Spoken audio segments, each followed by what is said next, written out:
젊을 땐 몰랐습니다. 마음을 나누면 그것이 평생일 줄 알았습니다.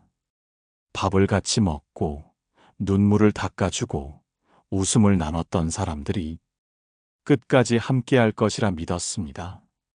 그러나 세월이 지나 병원에 혼자 앉아 있는 날이 오고 문득 생일날 전화 한 통 없이 지나가는 날을 맞이하게 되면 비로소 알게 됩니다. 인생의 끝엔 아무도 남지 않는다는 것을. 부처님께서는 말씀하셨습니다. 만남은 인연이며 이별은 진실이라. 헤어짐 없는 만남은 이 세상에 없으며 모든 관계는 인연 따라 흘러가게 되어 있다. 그렇기에 떠난 사람을 원망할 필요도 멀어진 인연을 붙잡을 이유도 없습니다. 그들도 자신의 길을 가고 있을 뿐입니다. 나만 남았다고 서운해하지 마십시오. 그 자리는 누구도 대신 앉을 수 없는 자리이기 때문입니다. 아무도 남지 않는 자리에 마침내 고요가 깃듭니다. 그 고요 속에서 우리는 묻습니다. 나는 왜 이렇게 허전한가? 나는 누구를 그리워하는가? 나는 무엇을 원망하고 있는가? 그 질문 속에서 오래된 애착이 모습을 드러냅니다. 사랑을 가장한 집착, 의리를 핑계 삼은 두려움, 외로움을 감추기 위한 바쁜 관계들. 이제는 내려놓아야 합니다. 떠난 이도, 멀어진 이도, 아직 오지 않은 이도 그저 다 인연일 뿐이니 홀로 남겨졌다는 느낌은 사실 마음이 조용히 자신을 부르고 있는 신호입니다. 이제는 타인의 발자국이 아니라 자신의 걸음에 귀 기울일 시간입니다. 아무도 남지 않은 자리에 비로소 나라는 존재가 또렷이 드러납니다. 그 자리에서 출발해야 늙음도 죽음도 두렵지 않게 됩니다. 사람은 모두 떠납니다. 그러나 자비는 늘 마음 안에 머물러 있습니다. 그 자비로 자신을 안아줄 수 있다면 아무도 남지 않아도 그 삶은 충만합니다. 몸에 박힌 가시는 시간이 지나면 빠져나옵니다. 그러나 마음에 박힌 말은 10년이 지나도 20년이 지나도 아무 일도 없었다는 듯 어느 날 불쑥 날카롭게 튀어나옵니다. 무심코 던진 말 한마디가 한 생을 흔들어 놓기도 하고 사랑했던 이에 날선 말 한 줄이 남은 생을 아프게 끌고 가기도 합니다. 그런 것도 못하냐? 너 때문에 다 망했다. 내가 있어서 힘들다. 그 말들은 단 한 번의 순간이었지만 들을 때의 충격은 시간이 멈춘 듯 고스란히 가슴에 새겨집니다. 그때 흘리지 못한 눈물이 지금도 눈동자 안쪽을 돌아다닙니다. 부처님께서는 말씀하셨습니다.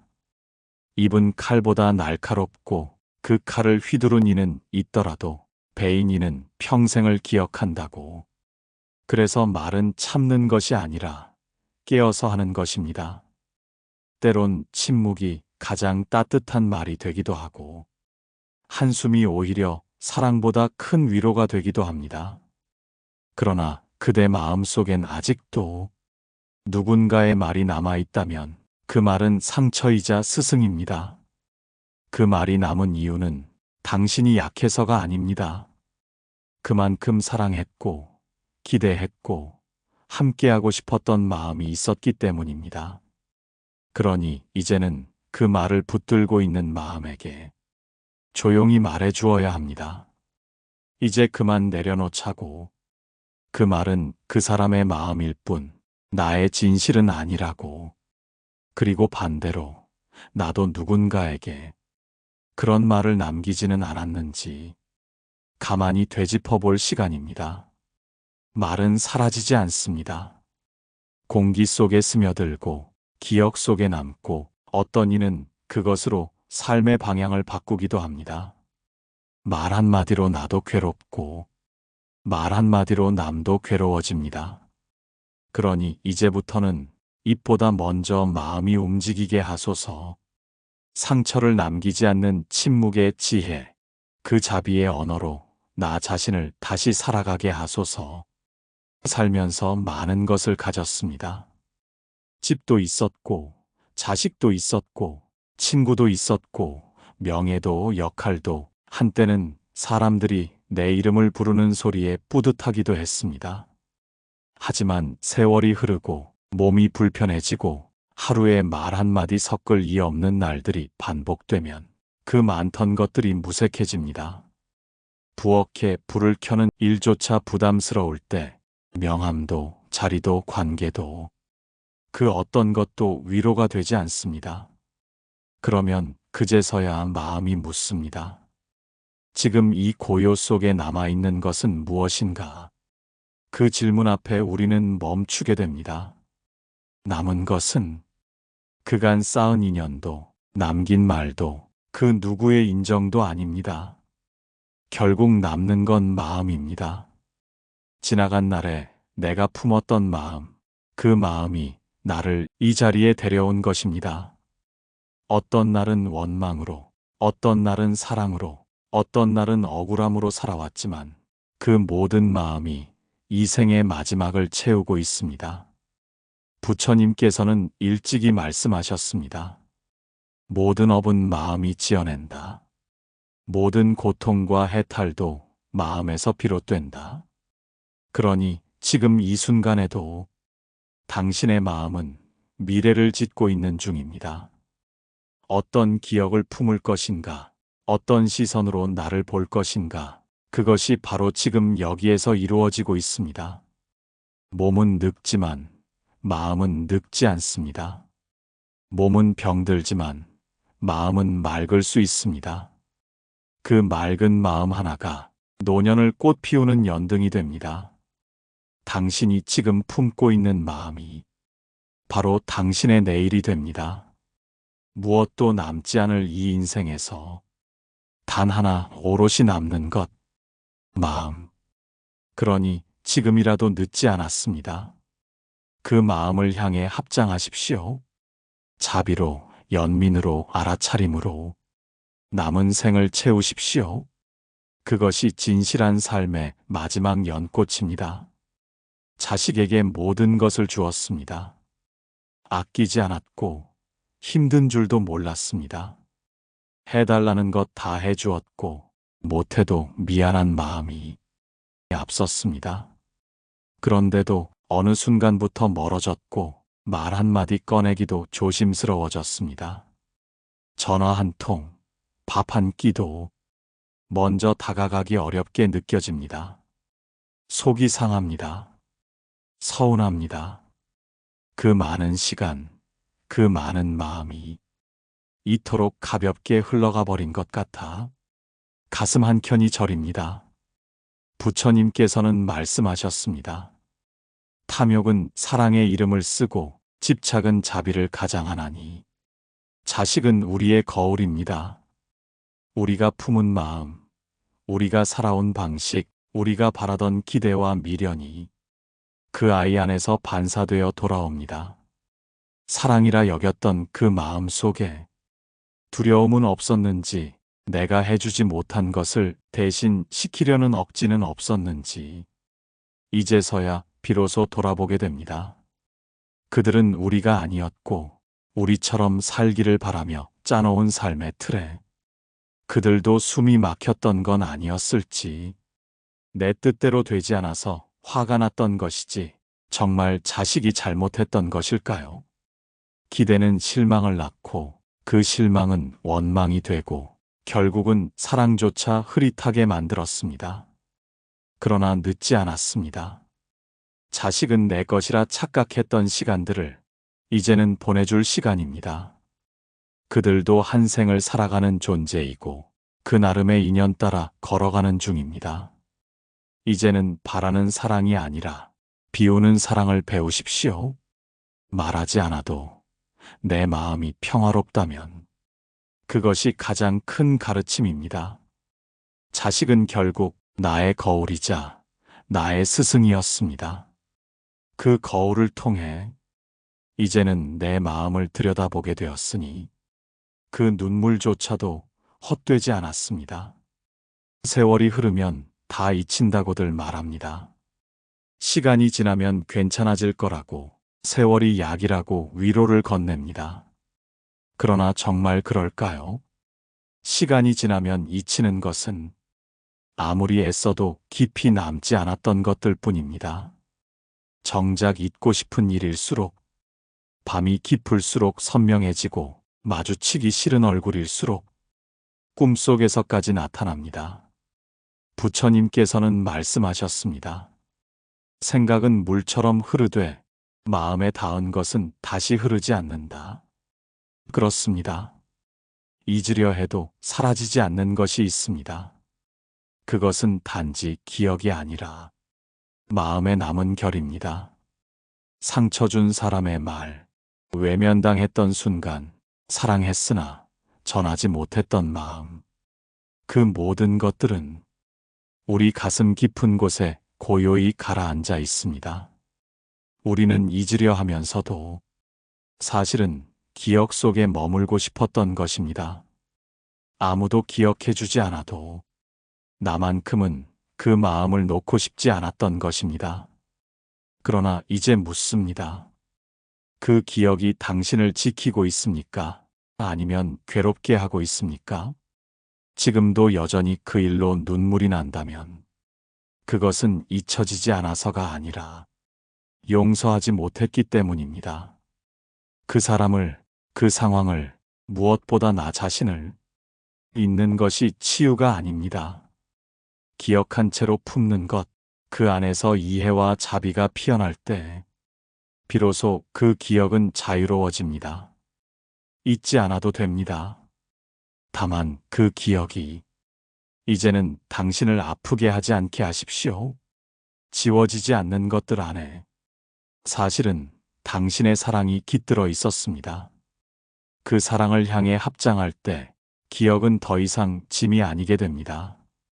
그렇게 우리는 조금씩 자유로워지는 것입니다. 사람들은 오래 사는 법을 말합니다. 건강을 챙기고, 운동을 하고, 약을 챙기고, 식단을 관리하며 하루하루를 늘려갑니다. 그러나 정말 중요한 것은 얼마나 오래 사느냐가 아니라 어떻게 가볍게 사느냐입니다. 오래 살면서도 매일 한숨으로 시작하고 불만으로 하루를 보내고 미움과 후회로 잠드는 이들이 있습니다. 부처님께서는 말씀하셨습니다. 짐을 지고 걷는 자는 멈추어 서서 그 짐을 바라보아야 하느니라. 우리의 삶은 알게 모르게 무거운 짐으로 가득 차 있습니다. 왜 내 자식은 저럴까? 그때 그렇게 하지 말았어야 했는데. 나는 늘 이렇게 손해만 보는구나. 이 모든 생각들이 마음 위에 얹힌 돌덩이입니다. 몸보다 마음이 먼저 늙어가는 까닭입니다. 누구도 대신 져줄 수 없는 그 짐, 그 무게는 바로 내가 만들어낸 것입니다. 가볍게 살고 싶다면 더 가지려는 마음부터 놓아야 합니다.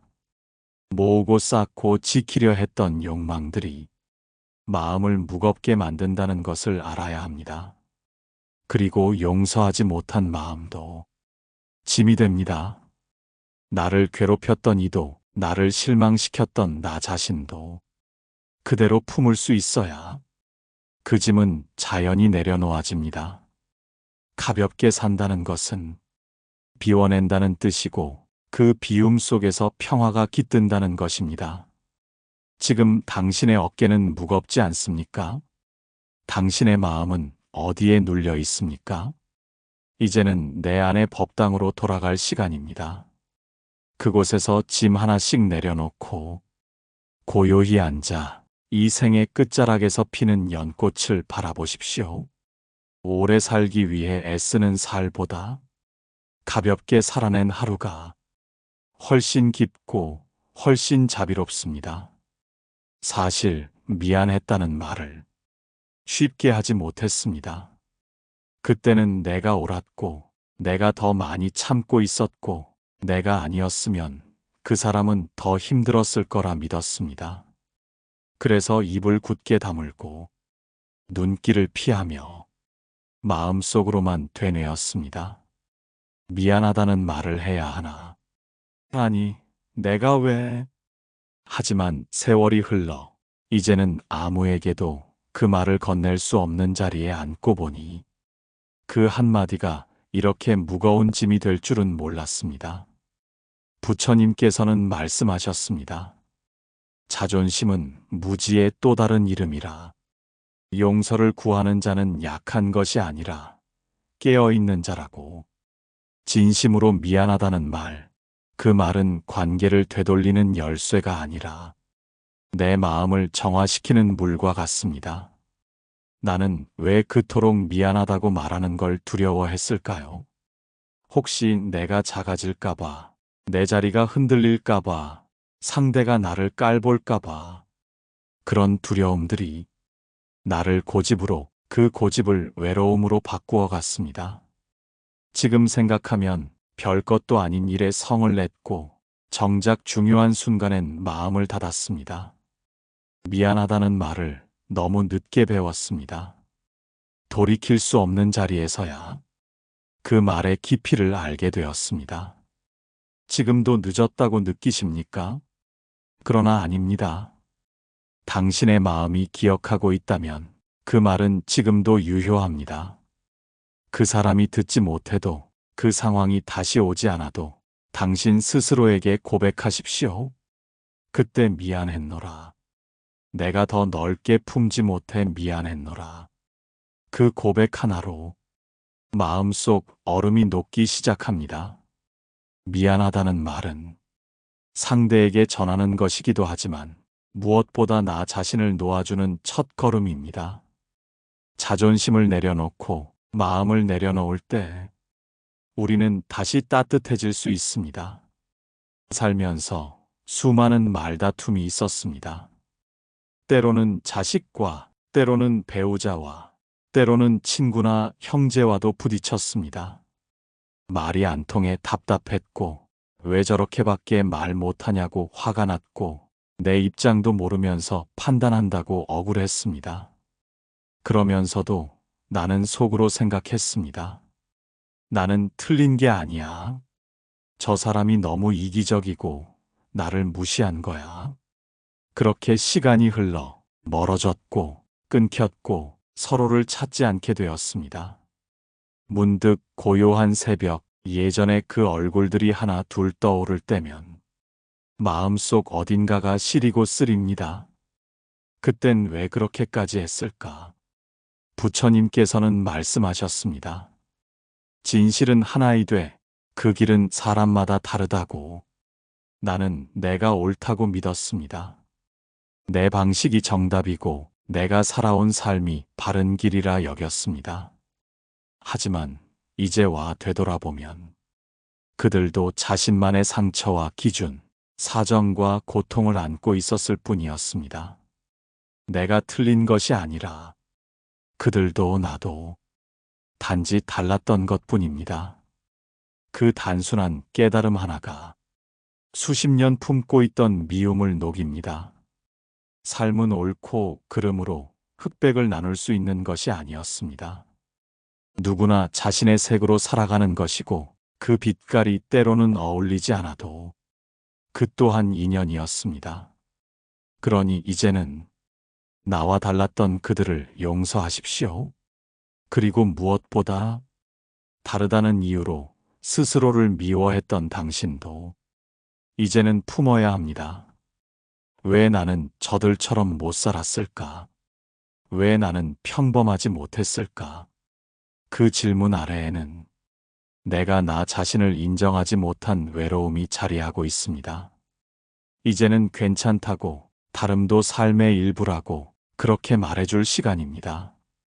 당신이 걸어온 길은 누구보다 치열했고 누구보다 진실했습니다. 그 다름은 잘못이 아니며 그 외로움은 부끄러움이 아닙니다. 부처님의 가르침은 나와 남을 가르는 것이 아니라 그 다름을 껴안는 자비입니다.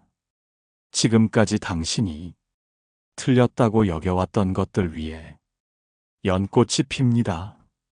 더 이상 증명하지 않아도 되고 설명하지 않아도 됩니다. 당신은 다를 뿐이고 그 다름 안에 고요한 진실이 있습니다. 누군가 아프다고 하면 잠 못 이루며 밤을 새웠습니다. 자식이 힘들어하면 내 삶을 미뤄서라도 발벗고 나섰습니다. 남편의 식사, 부모의 건강, 이웃의 사정까지 내가 아니면 안 된다고 믿었습니다. 그렇게 평생을 누군가의 엄마로, 누군가의 아내로, 누군가의 자식으로 살아왔습니다. 그러다 문득 어느 날 아무도 부르지 않는 하루가 찾아옵니다. 밥도 내가 차리고 병원도 혼자 가고 속상한 날엔 말을 꺼낼 상대조차 없습니다. 그제서야 고요히 묻습니다. 내가 나를 안아준 적이 있었던가? 부처님께서는 말씀하셨습니다. 자신을 사랑하지 않는 이는 결코 남도 온전히 사랑할 수 없다고. 우리는 너무 오랫동안 자신을 돌보는 일을 미뤄왔습니다. 자기 연민이 이기적인 줄 알았고 자기 위로가 나약한 줄 알았습니다. 그래서 아파도 참았고 억울해도 삼켰고 고단해도 아무 말 없이 버텼습니다. 그러나 그 마음들이 지금의 이 외로움을 만들었습니다. 남을 보살피느라 정작 가장 가까운 나 자신은 한 번도 다정하게 바라보지 않았습니다. 괜찮아, 정말 수고했어. 힘들었겠다. 참 오래 참아왔구나. 그 말 한마디를 누구보다도 들어야 할 사람은 바로 나였습니다. 이제는 남이 아니라 내 안의 어린 나에게 눈길을 주어야 합니다. 그토록 인정받고 싶었던 나, 사랑받고 싶어 눈치 보던 나, 실망만 주었다고 스스로를 탓하던 나, 그 아이를 이제는 안아줄 시간입니다. 내가 나를 안아주지 않으면 그 누구의 품도 따뜻하게 느껴지지 않습니다. 자신을 향한 연민 없이 진정한 평화는 오지 않습니다. 자식에게조차 나는 괜찮아라는 말을 습관처럼 해온 당신, 그 말 속에는 무너지고 싶은 마음이 있었고 누구 하나 나 좀 알아봐 달라는 절박함이 있었습니다. 지금 아주 조용한 이 밤에 그 마음을 그냥 흘려보내지 마십시오. 스스로에게 허락하십시오. 울어도 된다고, 무너져도 된다고, 지금에서야 비로소 나를 돌보는 것이라고. 이 세상의 수많은 인연 중 마지막까지 함께할 인연은 다름 아닌 나입니다. 그 나와 화해하지 않으면 어떤 관계도 온전해질 수 없습니다. 그래서 이제 묵은 원망도 사라진 후회도 그 모든 것들을 품은 채 나를 안아주어야 합니다. 한 생을 그렇게 살아온 당신, 충분히 괜찮고 충분히 애썼고 지금 이 자리에 있는 것만으로도 귀한 존재입니다. 당신이 당신을 안아주는 순간 비로소 이 생은 고요한 평화의 품으로 되돌아갑니다. 오래 살았습니다. 많은 날들을 지나왔고 수많은 계절을 보내고 맞았습니다. 그만큼 많은 인연을 만나 사랑했고 미워했고 기다렸고 떠났고 붙잡기도 했고 놓치기도 했습니다. 돌아보면 어느 하나 쉬운 날은 없었습니다. 힘겨운 삶의 강을 건너오며 때로는 숨이 턱 막혔고 어떤 날은 멍하니 허공만 바라보며 살아있다는 것 자체가 고통처럼 느껴지기도 했습니다. 그래도 살아냈습니다. 이만큼이나 남는 것이 무엇이냐고 묻는다면 돈도 아니고 명예도 아니었습니다. 자식도 집도 이름도 세월의 강 앞에서는 모두 흘러가는 물줄기였습니다. 진실로 남은 것은 한 줄의 잡이었습니다. 다른 일을 원망하다가 문득 그 사람의 사정을 헤아렸을 때 스스로를 탓하다가 조용히 그럴 수 있었다라고 마음을 감싸주었을 때 세상을 미워하다가 그 속에서도 연민을 느낄 수 있었을 때 그 순간들이 이 생에서 가장 고요했고 가장 아름다웠습니다. 부처님께서는 말씀하셨습니다. 자비는 어리석은 감정이 아니라 모든 괴로움을 녹이는 지혜라고. 자비는 무언가를 해주는 것이 아니라 먼저 이해하는 것입니다. 그 사람도 아팠겠구나. 나도 최선을 다했었구나. 그 모든 장면들이 결코 헛되지 않았겠구나. 이해하게 되었을 때 미움은 물러나고 고통은 풀리며 마음 한가운데 따뜻한 빛이 스며듭니다. 어떤 인생은 소리 없이 사라지는 것처럼 보이지만 그 마음 안에 자비가 있었다면 그 삶은 이미 천상에 다다른 것입니다. 지금 당신이 이 글을 읽으며 조용히 눈시울이 젖고 있다면 그것은 당신 안에 이미 자비가 깃들었기 때문입니다. 살면서 내가 누구에게 자비를 베풀었는지보다 내가 얼마나 많은 순간 자비를 배우고 있었는가를 돌아보십시오. 괴로운 날도 슬펐던 일도 결국은 자비로 돌아가는 길이었습니다. 이제 더는 잘하려고 애쓰지 않아도 됩니다. 누구를 설득하려 하지 않아도 무엇을 증명하지 않아도 괜찮습니다. 당신이 그 모든 날을 견디고 지금 여기에 살아있다는 사실 하나로 당신은 이미 충분히 귀한 존재입니다. 이제는 부드럽게 호흡하며 내 안의 자비를 향해 합장할 시간입니다. 마음속에 조용히 속삭이십시오. 고맙다. 미안하다. 사랑했다. 이제 놓아도 된다. 이 생의 끝에 남는 단 한마디, 그것은 결국 한 줄의 자비였습니다. 이제는 더 애쓰지 않아도 됩니다. 놓아야 할 것을 내려놓고 안아야 할 마음을 다정히 품을 수 있다면 그 삶은 이미 자비로운 길 위에 있습니다.